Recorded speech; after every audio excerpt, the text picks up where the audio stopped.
കഴിഞ്ഞ ഞായറാഴ്ച നമ്മൾ വീട്ടിൽ കപ്സ ഉണ്ടാക്കിയെന്ന് പറഞ്ഞായിരുന്നല്ലോ. അപ്പോൾ അതിൻ്റെ ഒരു റെസിപ്പി എങ്ങനെയാണെന്ന് നോക്കിയാലോ. നമുക്ക് ആദ്യം ഓയിലിലോട്ട് കുറച്ച് സ്പൈസസ് ആഡ് ചെയ്ത് കൊടുക്കാം.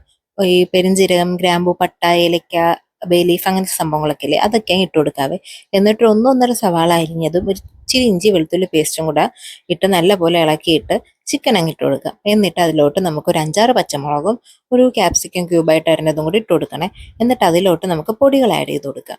മുളക് പൊടി, മല്ലിപ്പൊടി, ഗരം മസാല, മഞ്ഞൾപ്പൊടി, കുരുമുളക് പൊടി ഇതൊക്കെ ഇട്ട് കൊടുക്കണം കേട്ടോ. എന്നിട്ട് ഇതിലോട്ട് നമുക്ക് തക്കാളി നല്ലപോലെ പേസ്റ്റ് ആക്കിയിട്ട് അതും ഒരു 1-2 മാഗി ക്യൂബും കൂടി ഇട്ട് കൊടുക്കാം. ബൈ ദ വേ ഉപ്പിടണം കേട്ടോ, അത് ഞാൻ പറയാൻ മറന്നു. എന്നിട്ട് ഇതൊക്കെ ഒന്ന് നല്ലപോലെ മിക്സ് ചെയ്തിട്ട് നമ്മൾ തിളച്ച വെള്ളം ഉണ്ടല്ലോ, തിളച്ച വെള്ളം അങ്ങ് ഒഴിച്ചു കൊടുക്കണേ. ഞാനാണെങ്കിൽ തലേന്നേ ഉമ്മാടെ പറഞ്ഞതാ, വാപ്പ നാളെ ചിക്കൻ മേടിക്കാൻ പോണെങ്കിൽ വലിയ പീസാക്കി വാങ്ങാൻ പറയണേ, നമുക്ക് കപ്സ ഉണ്ടാക്കാന്ന്.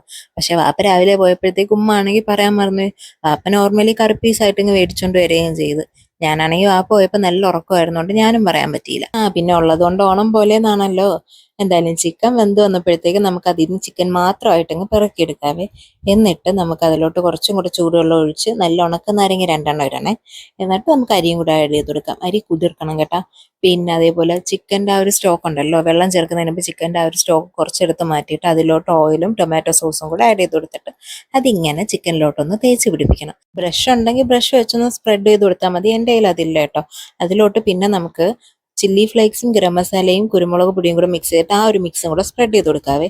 എന്നിട്ട് നമുക്ക് ഒരു പാൻ അടുപ്പത്ത് വെച്ച് അതിലോട്ട് കുറച്ച് അണ്ടിപ്പരിപ്പ് മുന്തിരിയൊക്കെ ഒന്ന് വഴറ്റിയെടുക്കാം. എനിക്ക് മുന്തിരി കപ്സയിൽ കഴിക്കാൻ ഭയങ്കര ഇഷ്ടമാണ്. എന്നിട്ട് ഈ സെയിം ഓയിലിലോട്ട് ചിക്കൻ ഒന്ന് ഷാലോ ഫ്രൈ ചെയ്തെടുക്കണേ. എന്നിട്ട് ഇത് നമ്മുടെ റൈസിൻ്റെ മുകളിലേക്ക് ഓരോന്നായിട്ട് നിരത്തി വെച്ചൊരു 10 മിനിറ്റ് അങ്ങ് അടച്ചു വെച്ചേക്കണേ. നല്ല ടേസ്റ്റ് ഉണ്ടായിരുന്നു. കുറച്ചൊന്ന് വെന്തുപോയി എൻ്റെ കപ്സ, വേറെ ഒരു കുഴപ്പമില്ല.